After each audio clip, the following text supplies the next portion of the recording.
Joost Bakker e Nathaniel Carroll pela vossa presença.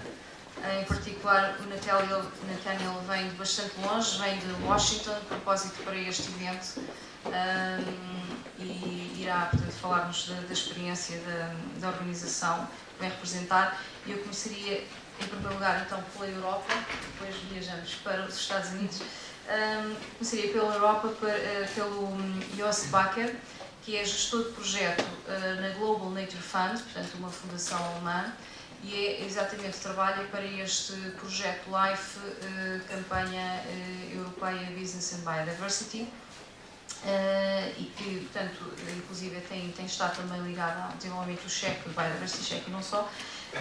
E eu tive a oportunidade de estar recentemente em Stuttgart, na Alemanha, onde houve uma cimeira, penso que foi a primeira cimeira de Business and Biodiversity, portanto, aqui na Europa, que foi um evento realizado juntamente com o Fórum CSR, portanto, a responsabilidade social das empresas.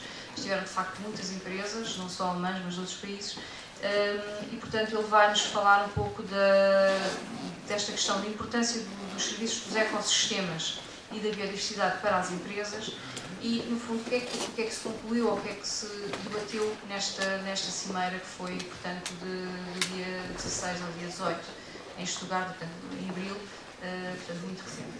Eu sei que obrigada. Thank you, Barbara.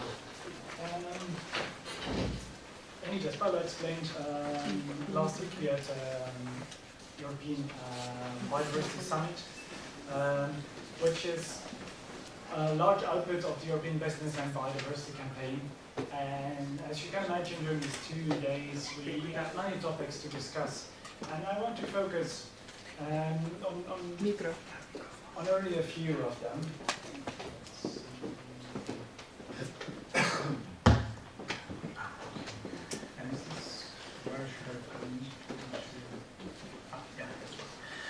So I mainly want to focus on the tools and the valuation that we discussed during these 2 days. First, I'll briefly discuss the campaign, then some tools, and then finally a conclusion. Very briefly, the European Business and Biodiversity Campaign, Paul already said something about it. It is a project funded by the European LIFE program with partners from several countries that you can see here on the left side. And objectives are similar to the other initiatives that you find in Europe, the other business and biodiversity initiatives, namely improving the understanding among business about the importance of biodiversity, show them how they can assess it, which tools are available to do that, and also to promote partnerships between NGOs and businesses on biodiversity projects, and finally to show what is already happening in this field.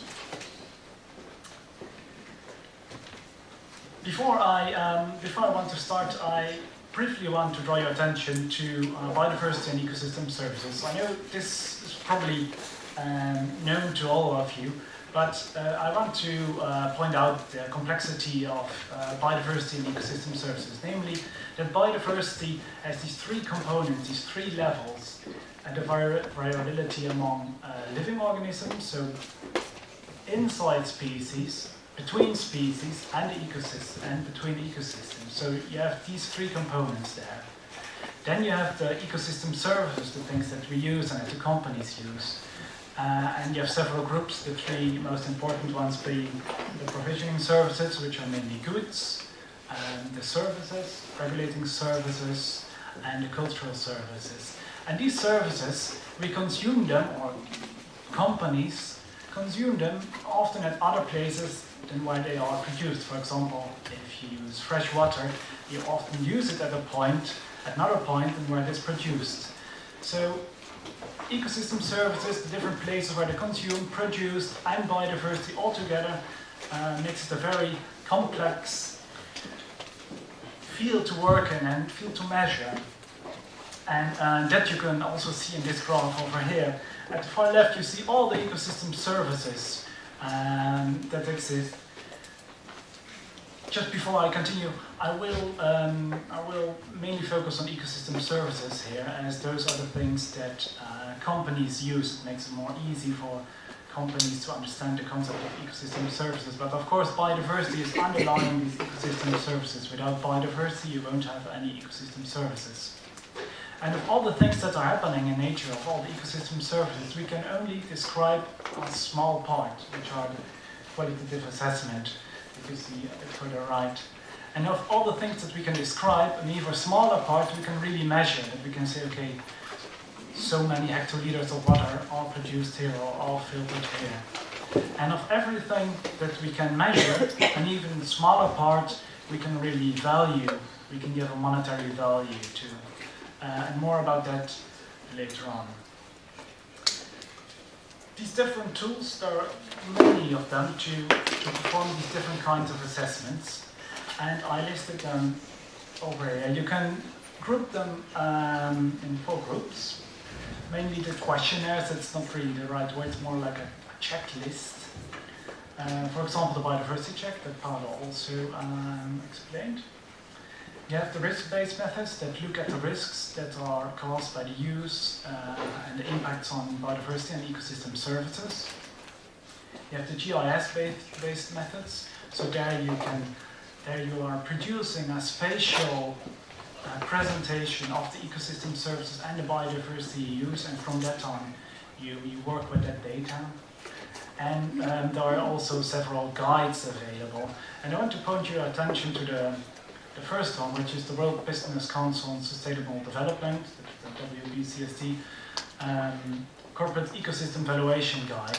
This is a guide that they produced, and it helps companies to value the ecosystems they use.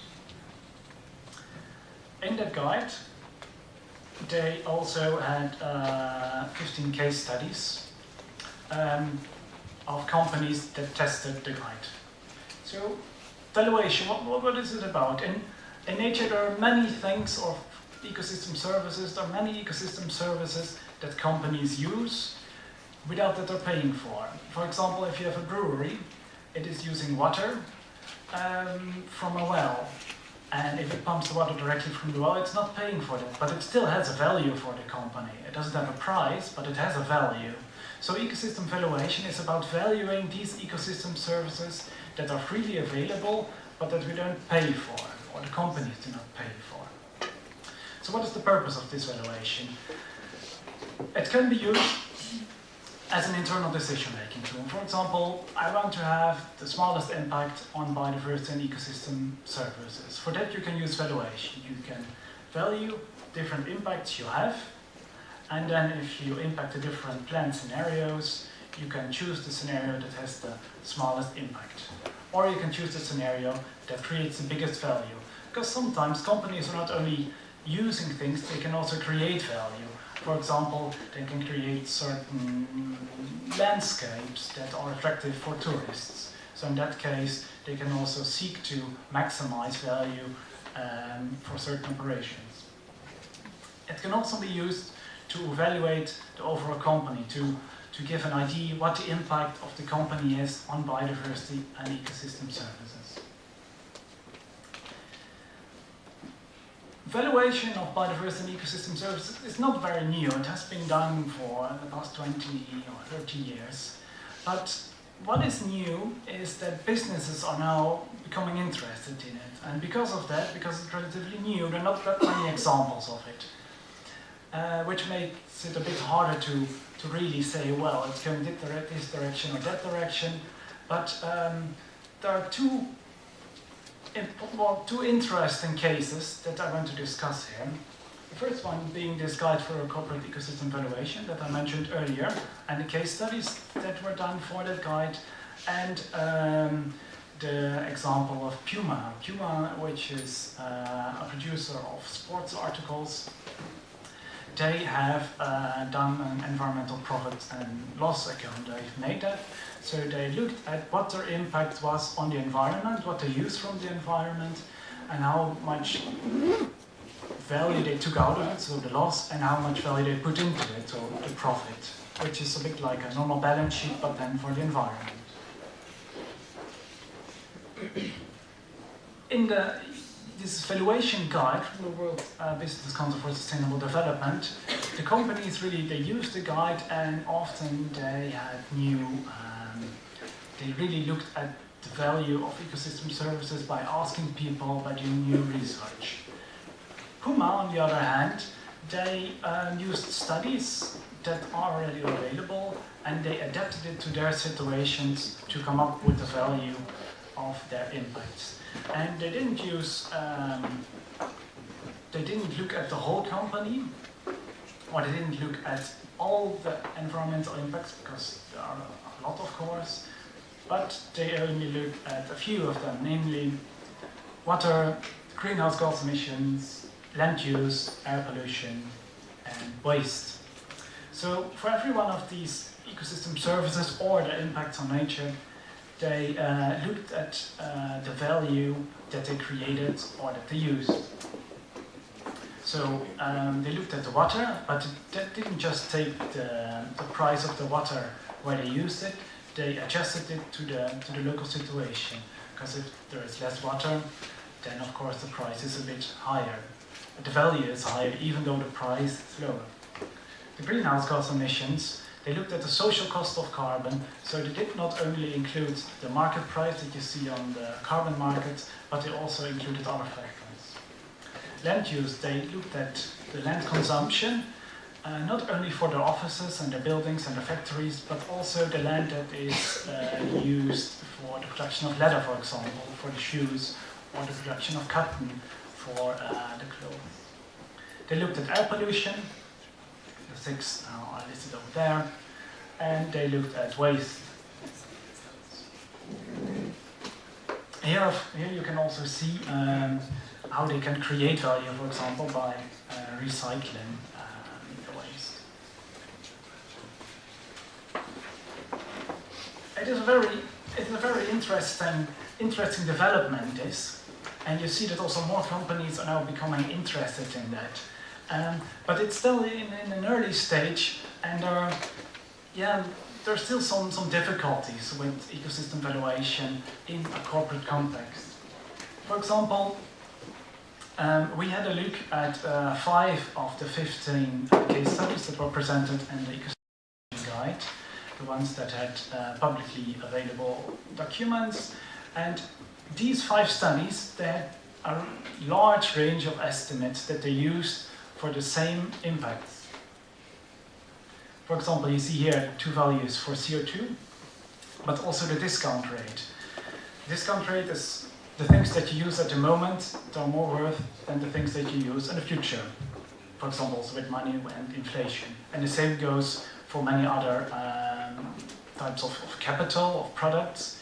And this is also used to say, well, the ecosystem services that you use in the future are less worth than the things we use now. If that's really true is debatable, but fact is that different values for the discount rate were used, so that makes it hard to compare the different case studies. Puma also used different values for the same thing, for the particulates. So inside one study they also used different values, which makes it hard to compare similar studies.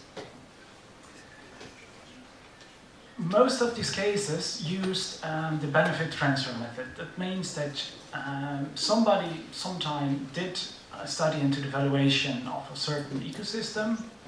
Puma had to look at it, or one of the companies of the World Business Council on Sustainable Development, and they said, yes, that was in Africa, we're here in Portugal, so we adjusted a bit, maybe it's a bit more expensive here, or the value a bit higher, and that's the value we'll use. So, as I said, Puma, they didn't really do original research, they tweaked and they used existing values.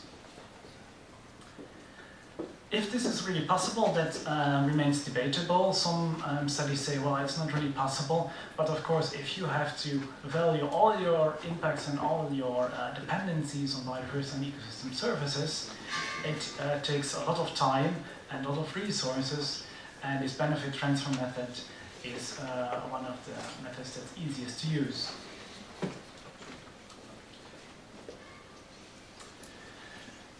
So what can we then conclude from this? Well, certainly that biodiversity and ecosystem services are very complex and therefore difficult to measure because of the different levels I told you about and different kind of goods.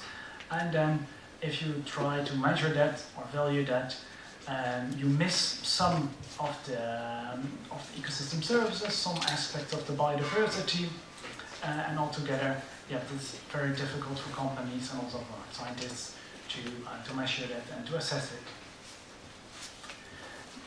With regard to the valuation, you can say that it certainly has potential, but that it's in a very early stage. And because of the differences in the different case studies and the different methods, it's still hard to say, well, this is the right method or that is the right method, and these are really valid results. Another question that comes up is also, well, what will then happen with these numbers? If Puma knows, okay, the value was about 145 million euros in 2010, which is about 3/4 of their profit in that year. So what does that mean? Well, now the t-shirts or the football shoes will become more expensive, or then does the customer have to pay more, or are they compensating for it? Do they try to restore the impacts they had? Those are questions that still remain. Also, the different methods. Something should be done to improve consistency, because like this, it's very hard to compare them. So there should be something like a framework or recommendations on which values to use for the discount rate and how to use the benefit transfer method. And for that, we need more companies that have to use the tools. Another alternative is that instead of valuing it like that we create markets and that we say, well, we create a market here and we let the market value the biodiversity and ecosystem services, and I think Nathaniel will elaborate on that later on. So that was in a very short time one of the aspects that came out from the Biodiversity Summit last week in Stuttgart. And I would like to thank you for your attention.